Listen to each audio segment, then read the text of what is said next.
ദേവരാജൻ മാസ്റ്ററുടെ സംഗീത സബര്യ 2005 ആയപ്പോഴേക്കും 50 വർഷം തികച്ചു. 1955 പുറത്തു വന്ന കൈലാസ് പിക്ചേഴ്സിൻ്റെ കാലം മാറുന്നുമായിരുന്നു ദേവരാജൻ മാസ്റ്റർ സിനിമയ്ക്ക് വേണ്ടി ആദ്യമായി സംഗീതം ചെയ്ത ചിത്രം. അക്ഷരാർത്ഥത്തിൽ ആ ചലച്ചിത്രത്തിൻ്റെ പേര് സൂചിപ്പിക്കുന്നത് പോലെ തന്നെ കാലം മാറുകയായിരുന്നു. ഏതിൻ്റെ? സംഗീതത്തിൻ്റെ.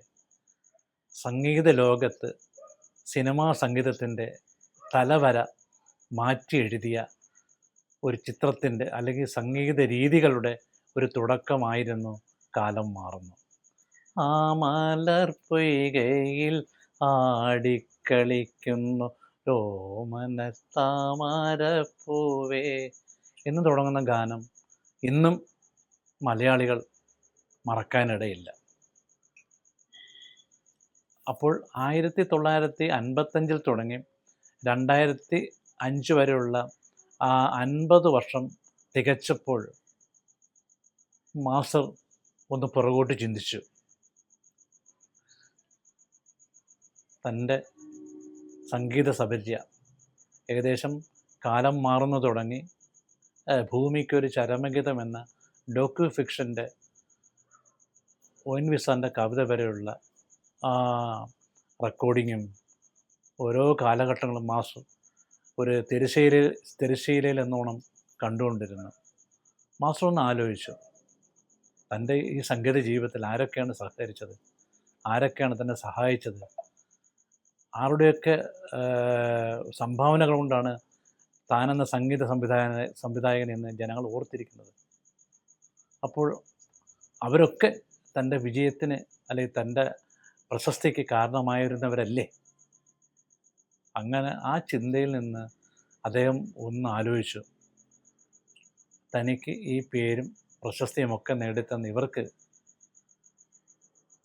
തൻ്റെ ഹൃദയം നിറഞ്ഞ ആ മനസ്സിൽ നിന്നും ആ സ്നേഹത്തിൻ്റെ നന്ദിയുടേതായിട്ടുള്ള ഒരു സ്മരണയ്ക്ക് എന്തെങ്കിലും നൽകണമെന്ന് ആലോചിച്ചു. പല ദിവസങ്ങൾ ആലോചിച്ച് അദ്ദേഹം ഒരു തീരുമാനത്തിലെത്തി. ഒരു സ്നേഹ സമ്മാനം കൊടുക്കുക. അത് തനിക്ക് വിലപ്പെട്ടതായിരുന്നതുപോലെ തന്നെ കൊടുക്കുന്ന ആൾക്കും വാങ്ങിക്കുന്ന ആൾക്കും വിലപ്പെട്ടതാകണം, തനിക്ക് ഏറ്റവും വിലപ്പെട്ടതായിരിക്കണം, മറ്റുള്ളവർക്ക് കൊടുക്കണം എന്ന ചിന്താഗതി മാസ്റ്റർക്കുണ്ടായിരുന്നു. ഈ മാസ്റ്റർക്ക് എന്താണ് വിലപ്പെട്ടത്? അതിന് ഒരു നമ്മൾ കുറച്ച് പിറകിലേക്ക് പോകേണ്ട ഒരു ചരിത്രം പറയാം. ഈ സമ്മാനം എങ്ങനെ രൂപപ്പെട്ടു എന്നുള്ളതിന് ഒരു ശില്പം മാസ്റ്റർ തയ്യാറാക്കി ഈ തൻ്റെ കൂടെ പ്രവർത്തിച്ചവർക്കും 50 വർഷം തികയുന്ന ഒരു സന്ദർഭത്തിൽ കൊടുക്കാനായിട്ട് വെച്ചു. അപ്പോൾ അതിന് ഒരു രൂപം, ഒരു ശില്പം എങ്ങനെ വേണമെന്ന് ആലോചിച്ചപ്പോൾ കിട്ടിയ ഉത്തരം, മാസ്റ്റർക്ക് ആദ്യം കിട്ടിയ ഒരു അവാർഡ് മാസ്റ്റർ അങ്ങനെ അധികം വില കൽപ്പിക്കാറില്ല. എങ്കിൽ പോലും ജീവിതത്തിൽ ആദ്യത്തെ കിട്ടിയ ബഹുമതി ആരും മറക്കുന്നതല്ല. ആദ്യത്തെ എന്തും എല്ലാവർക്കും ഒരു ആദ്യം കിട്ടുന്നതെല്ലാം നമ്മളൊരിക്കലും മറക്കാനാവാത്ത ഒന്ന് തന്നെയാണ്. അപ്പോൾ മാസ്റ്ററിന് ഹൃദയത്തോട് ചേർത്ത് വെച്ച ഒരു അവാർഡിൻ്റെ കഥയാണ് ഞാനത് പറയാൻ പോകുന്നത്. കൊല്ലത്തെ ഒരു സംഘം കലാപ്രേമികൾ ആലോചിച്ചു, എന്തുകൊണ്ട് നമ്മുടെ സിനിമയ്ക്ക് അതിൽ പിന്നിൽ പ്രവർത്തിക്കുന്നവർക്കും മുന്നിൽ പ്രവർത്തിക്കുന്നവർക്കും ഒരു അവാർഡ് ഏർപ്പെടുത്തിക്കൂടാ? അന്ന് വരെ മലയാള സിനിമയ്ക്ക് ഒരു അവാർഡ് ആരും ഏർപ്പെടുത്തിയിരുന്നില്ല. അപ്പോൾ ഫിലിം ഫെയർ എന്നൊരു സംഘടനയുണ്ട്, സൗത്ത് ഇന്ത്യയിലെ ആർട്ടിസ്റ്റുകൾക്ക് ഇന്ത്യ മൊത്തത്തിൽ ഒരു അവാർഡ് കൊടുക്കുന്നുണ്ട്.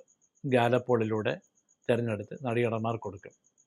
അപ്പോൾ അതേ മോഡൽ നമുക്കെന്തോട് തുടങ്ങിക്കൂടെന്ന് ഒരു 67 തോന്നുന്നു, അന്നത്തെ കുറേ ചെറുപ്പക്കാർ അവരാലോചിച്ചു, നമ്മൾക്ക് ഫിലിം ഫെയർ മോഡലിൽ ഒരു അവാർഡ് ദാന ചടങ്ങ് സംഘടിപ്പിച്ചോളെന്നാണ്. ശരി, വളരെയധികം പൈസ ചിലവ് വരുന്നതാണ്, സിനിമാ താരങ്ങളെ കൊണ്ടുവരണം, അങ്ങനെ ആരെയൊന്നും പരിചയമില്ല. എന്നാലും സാഹസികരായ കലാസ്നേഹികളായ ആ കൊല്ലത്തെ ചെറുപ്പക്കാർ, അവർ കേരളത്തിൽ തന്നെ മാതൃകയായവർ. കേരളത്തിൽ അന്ന് വരെ സിനിമയ്ക്കൊരു അവാർഡ് ആരും കൊടുത്തിട്ടില്ല. ആദ്യമായിട്ട് ഇങ്ങനെ അവാർഡ് ഏർപ്പെടുത്തിയപ്പോൾ അങ്ങനെ ഓരോ വിഭാഗത്തിൽപ്പെടുന്നവർക്ക് 68-ലാണ് അവരാദ്യത്തെ അവാർഡ് നിശ നടത്തുന്നത്. അന്ന് കൊല്ലക്കാരോ കേരളക്കാരോ ഒരു അവാർഡ് താരങ്ങൾ പങ്കെടുക്കുന്ന ചടങ്ങിൽ കണ്ടിട്ടേ ഇല്ല, ആരും നടത്തിയിട്ടുമില്ല. അങ്ങനെ കൊല്ലം ഫിലിം ഫാൻസ് അസോസിയേഷനാണ് ആദ്യമായിട്ട് അവാർഡ് ഏർപ്പെടുത്തിയത്. അത് ചിത്രമേള എന്ന സിനിമ, അതിലെ ഗാനങ്ങൾ, അത്രയും ഹിറ്റായ ഗാനം 8 ഗാനങ്ങളാണ് അതിലുണ്ടായിരുന്നത്. 8ഉം ഹിറ്റാണ്, ഇന്ന് ഹിറ്റാണ്, ക്ലാസിക്കൽ ഹിറ്റെന്ന് പറയാം നമുക്കതിനെ. അപ്പോൾ അതിലെ പാട്ടുകൾ ചിട്ടപ്പെടുത്തിയ ദേവരാജ മാസ്റ്റർക്കായിരുന്നു സംഗീത സംവിധായകനുള്ള അവാർഡ്. പിന്നെ ഫിലിം ഫാൻസിൻ്റെ അവാർഡുകാർ വിവരം വിളിച്ചു പറഞ്ഞു. പ്രത്യേകിച്ച് അന്ന് മാസ്റ്റർ കൊല്ലത്ത് താമസിക്കുകയാണ്, മദ്രാസിലേക്ക് താമസം മാറ്റിയിട്ടില്ല. അങ്ങനെ മാസ്റ്റർക്ക് വളരെയധികം സന്തോഷം തോന്നി. കാര്യം തൻ്റെ നാട്, തൻ്റെ പ്രവർത്തിച്ച് പരിചയമുള്ള സുഹൃത്തുക്കളുടെ സഹകരിച്ച് നടന്ന് സിനിമ കണ്ട് നടന്ന കൊല്ലം നഗരം, ആ നഗരത്തിൽ നിന്നും മാസ്റ്റർക്കറിയാവുന്ന കുറേ ചെറുപ്പക്കാരാണ് ഇതിൻ്റെ പിന്നിലുള്ളത്. ഈ കാര്യം പറഞ്ഞ് വളരെയധികം സന്തോഷം തോന്നി. കാര്യം ആദ്യമായി കിട്ടുന്ന ബഹുമതിയാണിത്. മാസ്റ്റർ വളരെ സന്തോഷിച്ചു. അവാർഡ് വാങ്ങിക്കാനായിട്ട് കൊല്ലത്തേക്ക് വന്നു, അവാർഡ് വാങ്ങിച്ചു പോയി. അത് അന്ന് തന്നെ പ്രേം നസീറിനും ശാരദയ്ക്കും ഒക്കെ ഉള്ള അവാർഡുകളും ഉണ്ടായിരുന്നതാണ്. അത് വേറെ കഥ. അപ്പോൾ മാസ്റ്റർക്ക് ആ കിട്ടിയ ശില്പം മാസ്റ്റർ വിലമതിയാത്ത ഒരു ബഹുമതിയായിട്ടാണ് കരുതിയിരുന്നത്. അത് മാസ്റ്റർ എക്കാലവും സൂക്ഷിച്ചു വെച്ചത്. പിന്നീടാണ്, അടുത്ത വർഷമാണ് സംസ്ഥാന ഗവൺമെൻറ് സിനിമയ്ക്ക് ആദ്യമായിട്ട് അവാർഡ് ഏർപ്പെടുത്തുന്നത്. അത് അവാർഡ് ഏർപ്പെടുത്തി 1969 ചിത്രങ്ങളെ ബേസ് ചെയ്ത് 70-ലാണത് കൊടുത്തു തുടങ്ങിയത്. അതും ദേവരായ മാസ്റ്റർക്ക് തന്നെ കിട്ടി. കടൽപ്പാലം, കുമാരസംഭവം, അങ്ങനെ വിവിധ ചിത്രങ്ങൾക്കായിട്ട് കിട്ടി. അപ്പോൾ ഈ മാസ്റ്റർ ഈ കൊല്ലത്തെ ഫിലിം ഫാൻസിൻ്റെ അന്നത്തെ പ്രവർത്തകരെ ഞാനത് കണ്ടിട്ടുണ്ടെന്ന് പറയാൻ കാര്യം 74-ലാണെന്ന് തോന്നുന്നു. എൻ്റെ ഒരു അടുത്ത സുഹൃത്തുണ്ട്, അദ്ദേഹം ഇന്ന് മരിച്ചുപോയി. കൊല്ലത്തൊരു വലിയ കുടുംബാംഗമാണ്, മോഹൻലാൽ എന്നാണ് പേര്. എൻജിനീയറാണ്. അപ്പോൾ എൻ്റെ വീടിൻ്റെ അടുത്താണ്. അപ്പോൾ ഞാനിങ്ങനെ ഒരു സിനിമാ പ്രേമിയായതുകൊണ്ട് സിനിമാ താരങ്ങളെ കാണാനായിട്ട് ഞാൻ അദ്ദേഹത്തിൻ്റെ അടുത്ത് വീട്ടിൽ ചെന്ന് എനിക്കൊന്ന് കാണണമെന്ന് പറയും. അപ്പോൾ പാസ് തരും. വലിയ ഗമയിലാണ് പാസ് കാണിക്കുന്നത്. കാരണം സിനിമാക്കാരെ കണ്ടുവെന്നും സ്കൂളിൽ ചെന്ന് പറയാം. അങ്ങനെ അപ്പോൾ ഞാൻ അന്ന് സിനിമാ താരങ്ങൾ നമുക്ക് കാണാനേ പറ്റത്തില്ല. വല്ല ഷൂട്ടിംഗ് ഔട്ട്ഡോറിൽ വന്ന കണ്ടാലായി.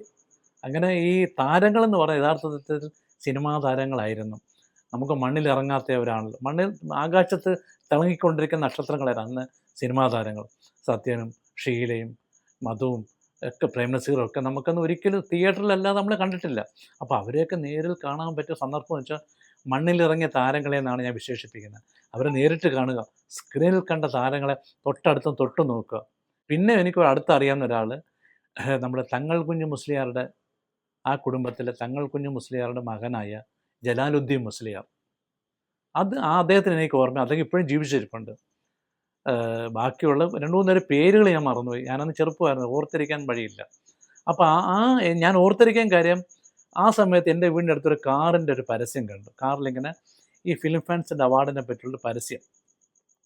നിങ്ങൾക്കും സിനിമയിൽ അഭിനയിക്കണ്ടേ, വരൂ ഈ ഫിലിം ഫാൻസ് അവാർഡിൻ്റെ നിശയിൽ പങ്കെടുക്കൂ, ടിക്കറ്റ് എടുത്ത് വന്ന് കാണൂ, ആസ്വദിക്കൂ, നിങ്ങൾക്കും ഒരു സിനിമാ താരമാകാം. ഞാൻ ചിന്തിച്ചു, സിനിമാ താരമാകുമോ, ഇതെന്താണ്, നമുക്കറിഞ്ഞുകൂടാ. പിന്നീട് ഞാൻ ഈ അവാർഡ് ദാന ചടങ്ങിൽ പങ്കെടുക്കാൻ പോയപ്പോഴാണ്, അന്ന് മൂവി ക്യാമറ വെച്ച് ഈ അവാർഡ് ദാന ചടങ്ങ് ഷൂട്ട് ചെയ്യുകയാണ്. അപ്പോൾ അന്ന് സിനിമയ്ക്കല്ലാതെ, അല്ലെങ്കിൽ ന്യൂസ് റിവ്യൂവിനുണ്ട് കേന്ദ്ര ഗവൺമെൻറ്, അല്ലാതെ ഒരു സ്വകാര്യ ചടങ്ങ് ഷൂട്ട് ചെയ്യുന്നത് സിനിമയ്ക്കല്ലാതെ ഇവരാണെന്ന് തോന്നുന്നത്. ഇവർ അന്ന് മദ്രാസിൽ നിന്ന് ഔട്ട്ഡോർ യൂണിറ്റും ക്യാമറ ഒക്കെ വരുത്തി. അപ്പോഴെന്താ, നമ്മൾ കാണികളെ ഷൂട്ട് ചെയ്യും, കാണികൾ ഷൂട്ട് ചെയ്ത് എവിടെ പ്രദർശിപ്പിച്ചത്, അങ്ങപ്പോൾ നമ്മളെ കാണികളെ കാണാം. അതാണ് അവർ സിനിമാ താരമാകാമെന്നുള്ള പരസ്യത്തിൽ കൂടെ ഞങ്ങളെയൊക്കെ പ്രലോഭിപ്പിച്ചത്. പക്ഷേ അതൊരു അനിർവചനീയമായ അനുഭൂതിയായിരുന്നു. നമ്മളെയൊക്കെ സ്ക്രീനിൽ കാണാൻ പറ്റിയ ഒരു അവസരം കൂടിയായിരുന്നു. അപ്പോൾ മാസ്റ്റർക്ക് ആദ്യം കിട്ടിയ ഈ ഫിലിം ഫാൻസിൻ്റെ അവാർഡിൻ്റെ ആ ശില്പം മാതൃക, അതിൽ തന്നെ ചെയ്യണമെന്ന് മാസ്റ്റർക്ക് ആഗ്രഹമായിരുന്നു. കാര്യം തനിക്ക് ഏറ്റവും ഇഷ്ടപ്പെട്ടൊരു സാധനം തന്നെ അത് മറ്റുള്ളവർക്കും കിട്ടണമെന്ന് മാസ്റ്റർ ആഗ്രഹിച്ചു. അതായിരിക്കും അതേ രീതിയിൽ അന്ന് ഫിലിം ഫാൻസുകാർ കൊടുത്ത അതേ ആ ശില്പം മാസ്റ്റർ സൂക്ഷിച്ചു വെച്ചിട്ടുണ്ടായിരുന്നു. അതിൻ്റെ ഒരു മോഡൽ പരവൂരിലെ ഫൈൻ ആർട്സ് സൊസൈറ്റി സെക്രട്ടറി ആയിരുന്ന രാജുവിനെ വിളിച്ച് പറഞ്ഞു. രാജുവിൻ്റെ അടുത്ത് പറഞ്ഞു ഇങ്ങനെ ചെയ്യും, ആരുണ്ട് ഒക്കെ. രാജു പറഞ്ഞ ഒരു ശില്പിയുണ്ട്, അവിടെ പറയാം, അത് എത്ര രൂപ ചിലവായാലും കുഴപ്പമില്ല, ഇതേ മോഡൽ ഇതേ രീതിയിൽ തന്നെ. പക്ഷെ അന്ന് ഇതൊരു അലൂമിനിയം കളറിലുള്ള ഒരു ശില്പമാണ് മാസ്റ്റർ കിട്ടിയത്. മാസ്റ്റർ പറഞ്ഞു അത് വേണ്ട, ഒരു സ്വർണ്ണ പൂശിയ കളറായിരിക്കട്ടെ, അല്ലെ സുവർണ്ണ നിറമുള്ള ഒന്നായിരിക്കട്ടെ, 50 വർഷമല്ലേ, അതുകൊണ്ടായിരിക്കണം മാസ്റ്റർ. ചിലപ്പോൾ എനിക്ക് അറിഞ്ഞുകൂടാ, മാസ്റ്റർ അത് ഞാൻ എൻ്റെ അടുത്ത് പറഞ്ഞിട്ടില്ല. ആ സുവർണ്ണ ഒരു കളർ, ഗോൾഡൻ കളറെന്ന് അതിലാണ് ചെയ്തത്. അതിൽ താഴെ ഈ കൊടുക്കുന്ന ആളിൻ്റെ പ്രസിഡന്റ് ബി ദേവരാജ ഇന്ന ആൾക്ക്, ഇപ്പോൾ ONV കുറുപ്പാണ് ONV കുറുപ്പ്, അല്ലെങ്കിൽ P ഭാസ്കരൻ, അവർ പേരും എഴുതും, മാസ്റ്ററിൻ്റെ പേര് എഴുതും. അങ്ങനെ ഒരു ശില്പം ഇങ്ങനെ നിൽക്കുന്ന ഒരു രൂപമാണ്, ഇങ്ങനെ കൈ ഉയർത്തി ഇങ്ങനെ നിൽക്കുന്ന രൂപമാണത്. അത് അങ്ങനെ ചെയ്യാൻ ഏൽപ്പിച്ചു. ഏകദേശം എനിക്ക് തോന്നുന്നു ഒരു 60, 65, 70ഓളം ചെയ്തു എന്നാണ്. നല്ലവണ്ണം പണിഞ്ഞ് ക്ലാരിറ്റി ചെയ്യണമെന്ന് പറഞ്ഞ് അത് കണ്ടു. മാസ്റ്റർക്ക് ബോധ്യപ്പെട്ടതിന് ശേഷമാണ് മറ്റെല്ലൊക്കെ ചെയ്തത്. 2005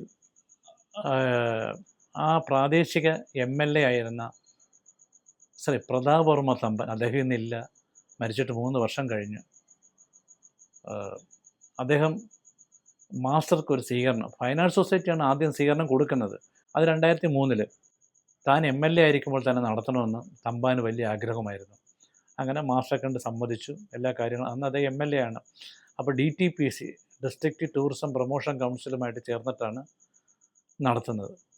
അങ്ങനെ തെരുവീഥികളിൽ ജനങ്ങൾ നിറഞ്ഞുന്ന ഒരു ഘോഷയാത്രയൊക്കെ സംഘടിപ്പിച്ചിട്ടാണ് പരവൂരിലെ പ്രസിദ്ധമായ പുറ്റിങ്ങൽ ക്ഷേത്രത്തിൻ്റെ വിശാലമായ മൈതാനിയിൽ വെച്ചിട്ടാണ് ഈ മാസ്റ്റർക്കുള്ള സ്വീകരണ ചടങ്ങ് നടന്നത്. അപ്പോൾ അന്ന് മാസ്റ്റർ കൂടെ പ്രവർത്തിച്ച കുറച്ചധികം ആൾക്കാർ ആ വേദിയിലും ഒക്കെ ഉണ്ടായിരുന്നു. കുറച്ച് പേര് നമ്മൾ ക്ഷണിച്ചിട്ട് തന്നെ വന്നവരാണ്.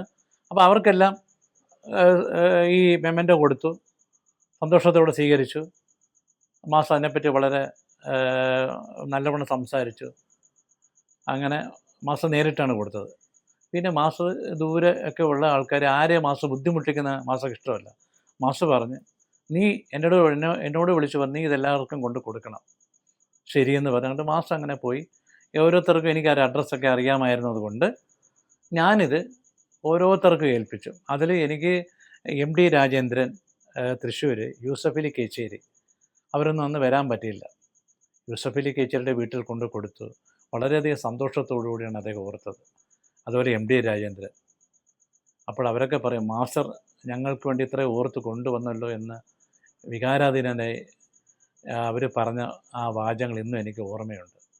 പിന്നീട് മദ്രാസിൽ ഞാൻ പോയിരുന്നു മാസ്റ്ററായിട്ട്. മദ്രാസിൽ ചെന്നപ്പോൾ മദ്രാസിലും സുശീലാമ്മയ്ക്കും ജയചന്ദ്രനും B വസന്തയ്ക്കും കൊടുക്കാനുണ്ടായിരുന്നു അവിടെ. ബാക്കിയുള്ളവർക്കെല്ലാം വേറെ 3-4 പേര് കൊണ്ട് കൊടുത്തിട്ടുണ്ടായിരുന്നു, ഏൽപ്പിച്ചിരുന്നു മാസ്റ്റർ. അപ്പോൾ സുശീലാമ്മയ്ക്ക് കൊണ്ടുപോകാനായിട്ട് മാസ്റ്റർക്ക് എന്തോ അസൗകര്യം. മാസ്റ്റർ നീയും ജയനും കൂടെ പോയി. ജയനെന്ന് പറയുന്നത് ജയചന്ദ്രനാണ്. മാസ്റ്റർ എപ്പോൾ മദ്രാസിൽ വന്നാലും ജയേട്ടൻ കാറിൽ വന്ന് എവിടെയെങ്കിലും പോകാനുണ്ടെങ്കിൽ മാസ്റ്ററെ കൂട്ടിക്കൊണ്ട് പോകാറുണ്ടായിരുന്നു. അത് ഈ സന്ദർഭത്തിൽ ഞാൻ ഓർത്തു പോവുകയാണ്.